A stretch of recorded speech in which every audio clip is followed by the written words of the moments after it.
And we're back. So you remember that guy that got kicked in the head 2 nights ago in Portland? Well, there's a manhunt out for the guy who did it. We're on day 2, as it were.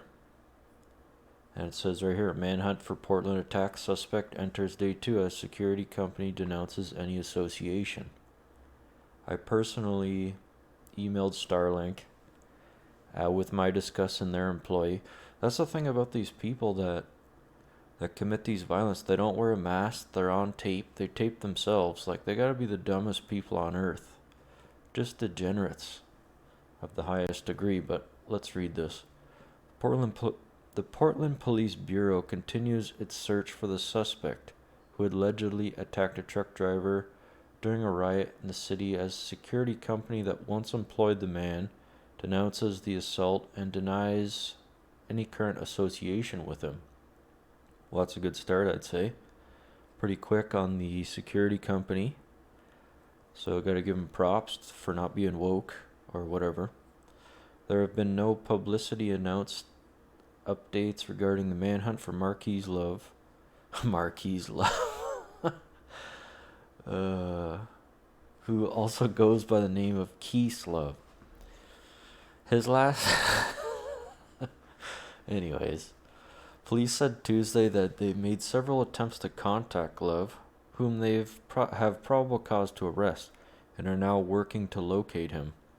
Authorities said Love was involved in the vicious attack of a man that was caught on video that circulated on social media. I put it on my channel. I called it Black Mob Violence Attacks White People, because that's usually what happens. Like, you have an Antifa communist-based group, and you have like a Black Lives Matter kind of Marxist communist group. They come together, they mix and match, but obviously there's still a racial divide, because some of these black radicals truly believe that, there's something special and they're above the law. But as we see here, just not the case. So shortly before 10:30 p.m. on Sunday, police responded to a 911 call from someone who reported that protesters chased a white Ford. That's ironic, eh? His truck was probably racist. Chased a white Ford 4x4 truck, which then crashed in the downtown area. According to a department press release, protesters then dragged the driver out of the vehicle, one caller stated.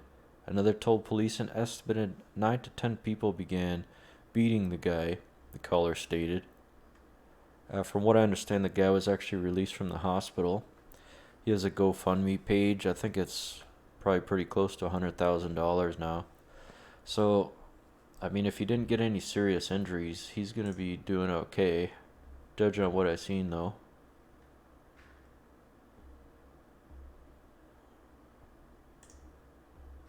Yeah, judging on what I've seen. Potentially a concussion. Here we have Star Protection. Notice from them. Denouncing the violence. Let's take a look at it a little closer here.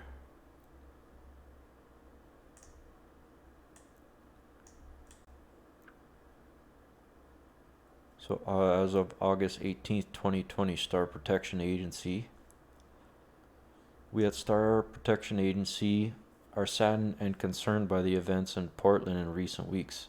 We decry violence in all forms, and our hearts go to anyone that has been injured.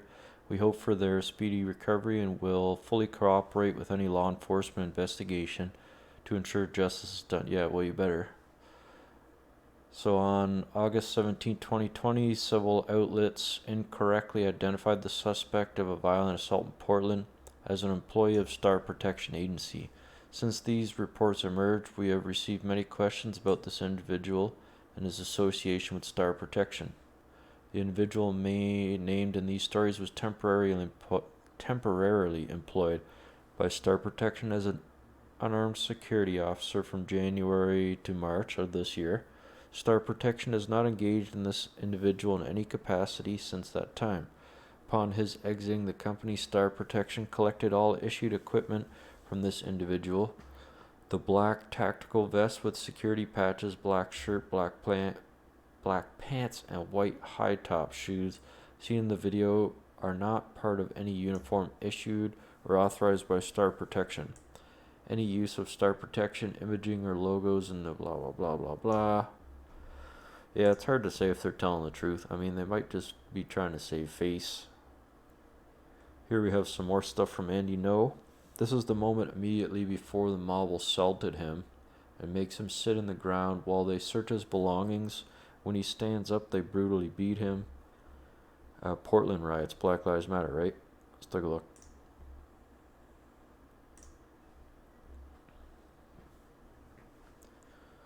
Quality's not the greatest, but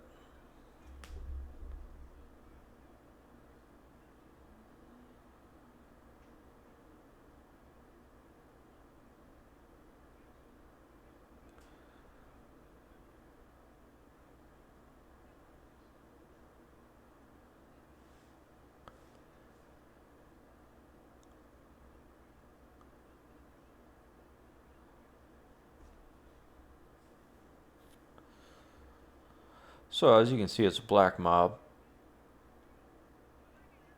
No surprise there, though. They're just looking for an excuse. They just roam cities and do this. This being on camera doesn't mean it's something new. It's just, it's the only thing that's coming to the surface.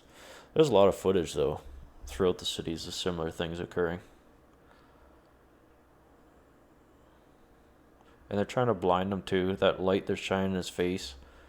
I have something similar. It's like a million candle power or whatever they call it. So, it could be used as a weapon.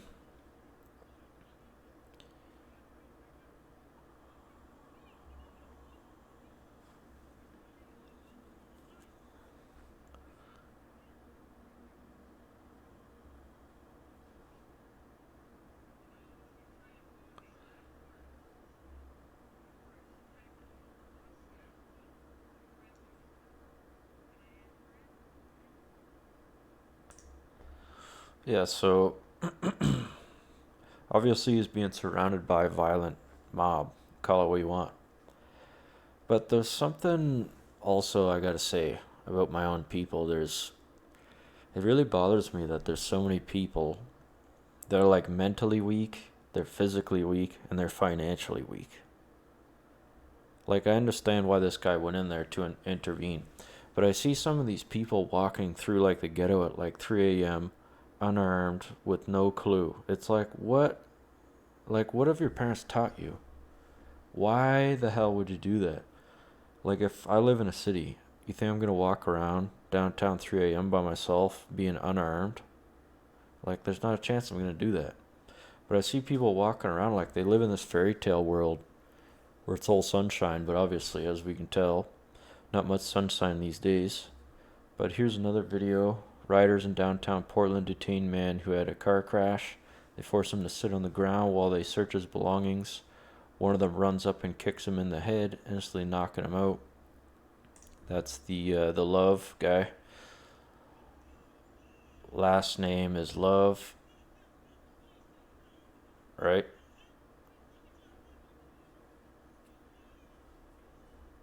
See, just the vile hatred of these people. Then he just gets kicked in the head. People just walk up and they're just insane. Out of their damn minds. But it's like a daily occurrence. Like, this is nothing new. But anyways, I figured I'd bring that to the surface. Obviously, Starlink is trying to say that he never worked for them since March. And that nothing he was wearing indicated that he worked for the security, even though the patch on his arm was curious. It was clearly this symbol. So I don't know if they're trying to save face, but luckily they condemned the violence and they didn't go woke. See you in the next one.